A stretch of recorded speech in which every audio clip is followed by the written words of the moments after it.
Welcome, I'm Lee Cowan, and this is Here Comes the Sun, a closer look at some of the people, places, and things that we bring you every Sunday morning. First off, actress Kirsten Dunst. Her latest film may be a rarity in today's Hollywood, one that combines great story, buzzworthy performances, and a little love from the critics as well. Our Luke Burbank has a look at what drives this versatile actress. 1, 2, 3. I told you I'd teach you.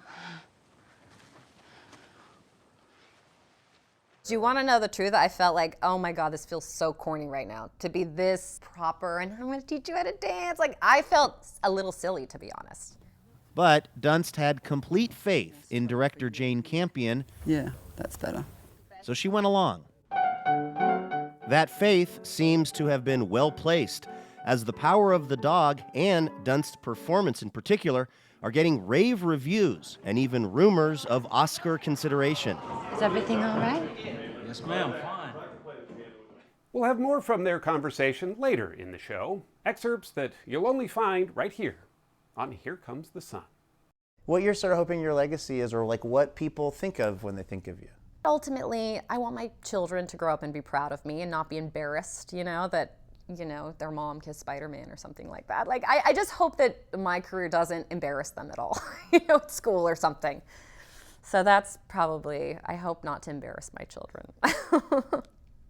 Marcel Duchamp's daring work influenced other artistic outliers like Andy Warhol and Jeff Koons, work that sometimes leaves people wondering, is that really art? It has absolutely no aesthetic value. It's a dog comb. Yeah, Right. if you found it in the gutter, you wouldn't even take it out. So then why did you pay a lot of money to own it? Because it's a Duchampian statement that art need not be pretty. He's trying to get into your head. We'll be right back. Kirsten Dunst has been in front of the camera for the better part of her life. At 3, she was a model.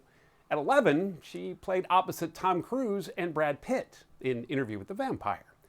That set her on a path to blockbusters like Spider-Man and to critically acclaimed indie films as well. She's in conversation today with our Luke Burbank, where Dunst talks about her new freedom from fear and the wisdom that comes from a lifetime of acting. 1, 2, 3. To the side. 1, 2, 3. And back. 1. Kirsten Dunst remembers shooting a particularly poignant scene from her new film, The Power of the Dog. In it, she and her real-life partner, Jesse Plemons, play two deeply lonely people who finally find a connection in 1920s Montana. I want to say how nice it is not to be alone. Do you want to know the truth? I felt like, oh my God, this feels so corny right now. To be this proper and I'm going to teach you how to dance. Like, I felt a little silly, to be honest. But Dunst had complete faith in director Jane Campion. Yeah, that's better. So she went along. I'm very director-driven, so I would have done anything for Jane. She could have talked about this gray couch, and I would have done the movie and played the green pillow. You know what I mean? That's her next project. Yeah, yeah, exactly. Reading about it in Variety. I really would have done anything for Jane. That faith seems to have been well placed, as The Power of the Dog and Dunst's performance in particular are getting rave reviews and even rumors of Oscar consideration. Is everything all right?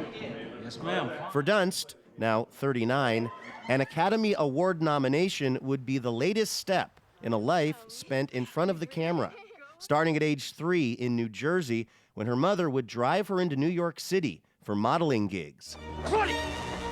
What have you done? But it was her role at age 11 as Claudia in Interview with a Vampire, opposite Tom Cruise and Brad Pitt, that really put her on the map. Which one of you made me the way I am? What you are? A vampire gone insane that pollutes its own bed. And if I cut my hair again? I mean, even kids in my school who had never acted before were auditioning, and it was a worldwide search, So that was a really, I knew that it would be, like a life-changing thing. Her star was rising. My dearest family. Fast, with roles in classics like Little Women. Mr. Davis said it was as useful to educate a woman as to educate a female cat. Indies, like the Virgin Suicides. We've been waiting for you guys. Hits, like Bring It On. This is not a democracy, it's a cheerocracy. I'm sorry, but I'm overruling you. And blockbusters, like the Spider-Man franchise. You have a knack for saving my life. I think I have a superhero stalker. It's interesting. I always felt like this nice safety net going back to Spider-Man. So to speak. I didn't realize how on the nose that was, like a safety web or whatever. I always liked that I got to go back to this, to this home base of working with these people again. And yet, amidst all the outward success, something inside Dunst just didn't feel right. And at age 27, she checked herself into a Utah rehab facility for treatment for depression. I just really was very much more a people pleaser, you know? I think you're just growing up in that industry. You're wanting to do good for the director, wanting to do good for your other act. Like, there's a lot of pleasing. And I think that starts to affect someone unconsciously or whatever and can hit you over the head. And I think that, it's something that I think is just part of being a human being, you know? Did you consider walking away from acting at that point? I just knew however I approached acting, it had to change. And so there was a more cathartic way of entering into a role as opposed to performative. I was freed, basically, to try anything and not feel fearful at all. That's on display in The Power of the Dog. When her character, Rose Gordon, develops a drinking problem, Dunst resorted to an unusual acting technique. Peter? I would come out of the house a lot in distress in this film, and so, yes, spinning around in circles is a very helpful trick. Closing your eyes and spinning around in circles, like rolling, you're just ooh, and then action, I just kind of stumble out of the house. Rose, what's the matter? The final product seems to have paid off, with one review saying few actors have played drunk as convincingly or sympathetically. Oh, Phil. The fact that the project let her work with partner and fellow co-star Jesse Plemons was also a plus. You are marvelous, Rose. The couple has lived in Austin, Texas during much of the pandemic, raising their 2 small boys. Is it just because of less paparazzi attention? No, it's everything. People care less because it's not a movie town. They're better with children, the parks are nicer. I just feel in general, it's just I've had a more fun time living here. After a life spent making movies, Dunst understands just how unique this moment is for her. It's it has to be a good movie and you have to give a good performance. You don't want to be the weakest link, and it's so many things, and then everyone has to like it, and then it has to be the buzzy one, and it's a rare thing that this happens. I'm so sorry. I can't seem to play. I played in the cinema pit for hours and hours. I'm so sorry. But if the Oscars don't come calling? Listen, if it ended tomorrow, I'd figure something else out. I love my life separately. It's not all of my confidence and everything is wrapped up in this industry. I think finding Jesse and having children, it gives you a stability, and it gives you, when you find your person, a way that just grounds your life. So it feels like a time that I can really, really soak things in and appreciate them and feel good about them. If you weren't doing this, if you had not become an actor, what do you think you would have become? We'll get our answer and much more right after the break.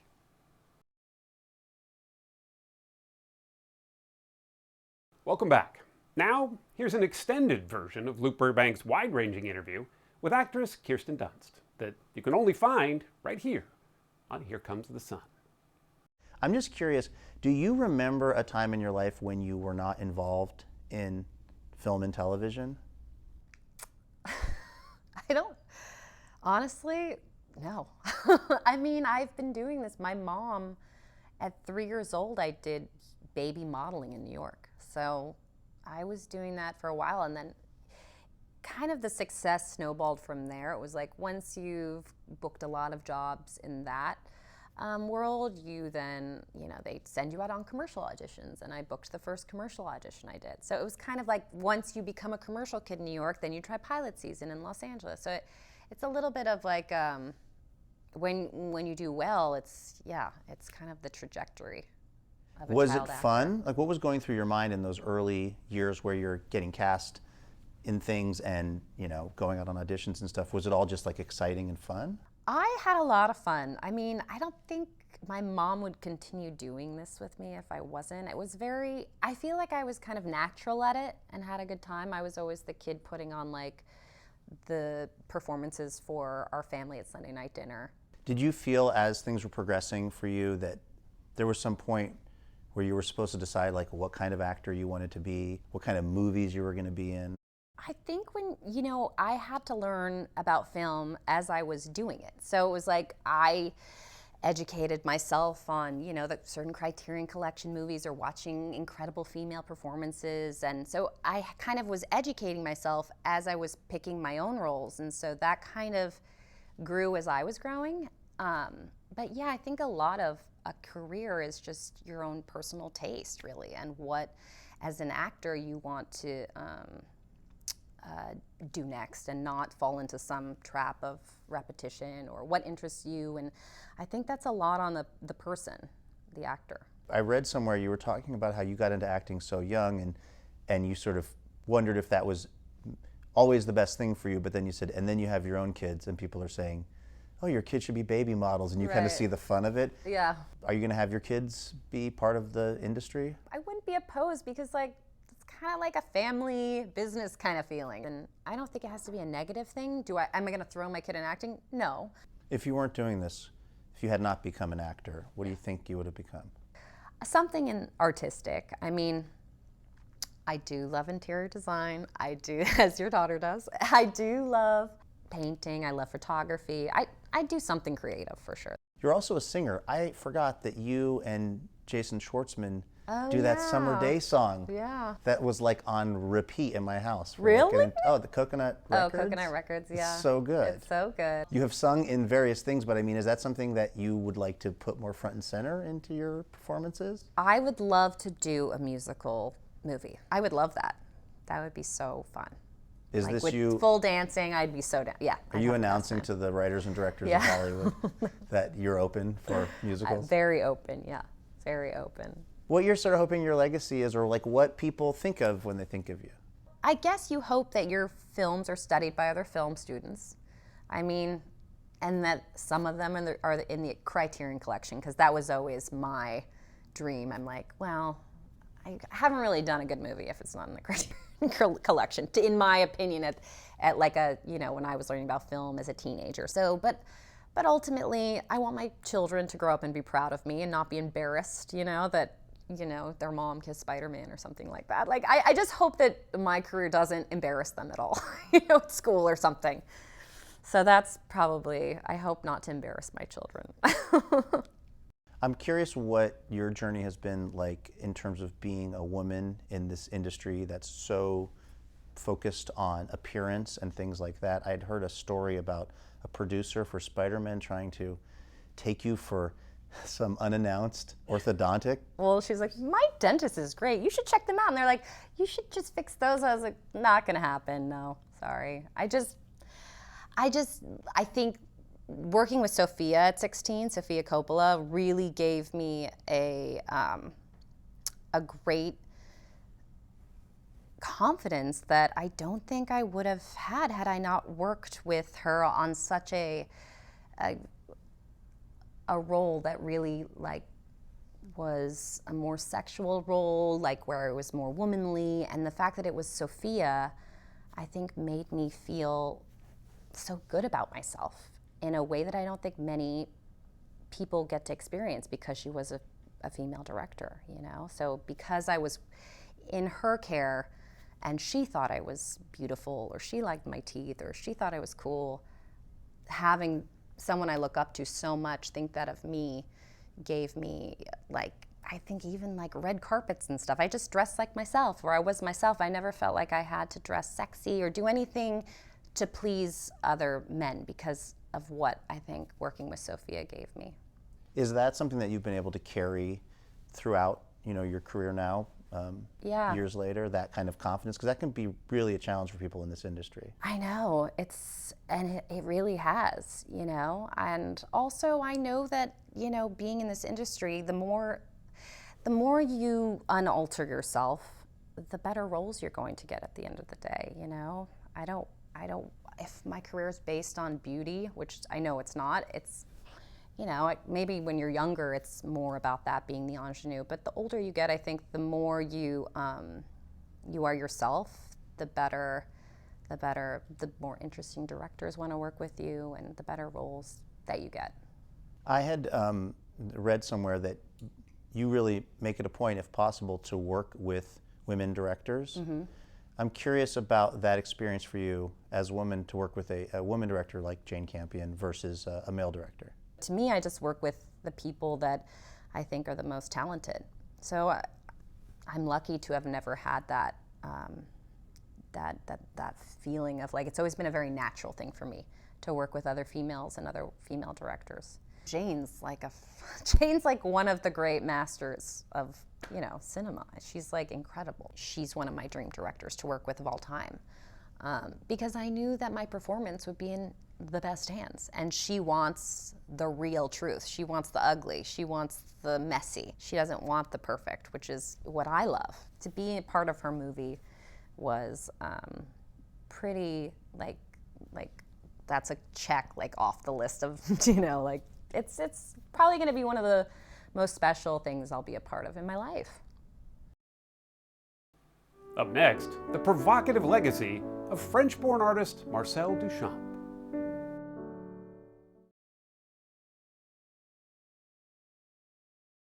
Step inside the home of this Washington, D.C. couple, and you'll find an array of modern artwork by the pioneering artist Marcel Duchamp. It's worthy of a museum. In fact, they donated much of their collection to a museum, the Smithsonian, no less. Rita Braver gives us a look. You both dispute the idea that these beautiful rooms that we're seeing are put together with great taste. Beautiful. It's not beauty. It's not pretty. It's not. Nothing here is pretty. In fact, this stately Georgian home in Washington, D.C. is pretty dazzling. Filled to the brim with cutting-edge contemporary works by the likes of Bruce Nauman, The artist poking you in the eye. Marina Abramovich, Is it art? Andy Warhol. You just thought it would be really fun to have a lot of pictures of Chairman Mao? He was a great colorist. And many more. It's all assembled by a pair of quirky octogenarians, This is amazing. Aaron and Barbara Levine. He's a personal injury lawyer. She's a former school teacher and mother of 3. So she'll walk all the way to the sea, the whole like this. Just don't dare call them collectors. No, I hate it. I can't. I hate the word collector. Has to do I with buy money. what I love. Okay, I buy what talks to me. I buy what makes me feel emotional and loving. I don't buy it because it fits into my collection. Collection or not, right now, some of the Levines' most important works are not on the walls of their home, but at the Hirshhorn Museum, the Smithsonian's showcase for modern art. How does it feel to see this up here, and how excited they are about your gift? Wonderful. Absolutely wonderful. They have bequeathed the museum one of the most important privately owned troves of the work of Marcel Duchamp, the French-born iconoclast who redefined the very idea of what makes art. It has absolutely no aesthetic value. It's a dog comb. Yeah, Right. if you found it in the gutter, you wouldn't even take it out. So then why did you pay a lot of money to own it? Because it's a Duchampian statement that art need not be pretty. He's trying to get into your head. Born in Normandy in 1887 to a family of traditional painters, Duchamp would cause a sensation when his modernist painting, Nude Descending a Staircase, was rejected by an important Parisian art show in 1912. The fact that viewers probably found it hard to see a nude or a staircase in it had something to do with its initial rejection. But Hirshhorn director Melissa Chu says the painting was a huge hit when he showed it at the famed New York Armory show a year later. This was really the work that started his reputation in the United States. Yes, and probably helped him to make his decision to stay here in this country. This version of Nude, part of the Levine's gift, is actually a copy authorized by Duchamp. He never put much stock in originals. And one of his most famous and outrageous acts involved painting a mustache on copies of Leonardo da Vinci's revered Mona Lisa. He provoked the art world even more in 1917 with Fountain, a urinal he signed with the pseudonym R. Mutt. It was the first of the everyday objects he would later call ready-mades. That's what the definition of a ready-made is. It's the choice of the artist is enough to transfer it from a functional or industrial form into supposed to be aesthetic, but very different from aesthetic in general. But those ready-mades became part of his legacy.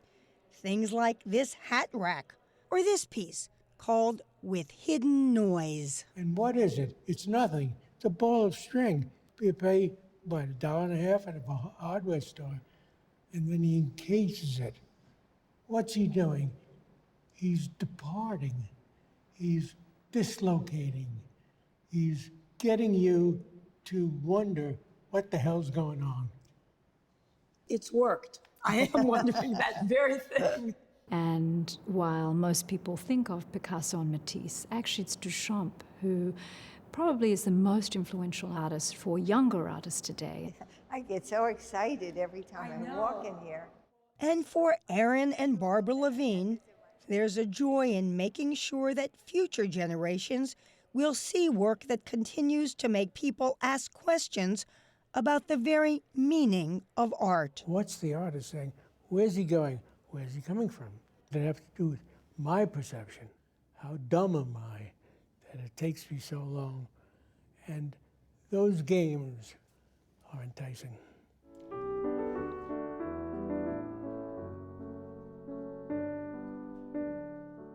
I'm Lee Cowan. Thanks for watching. We'll see you here next time on Here Comes the Sun.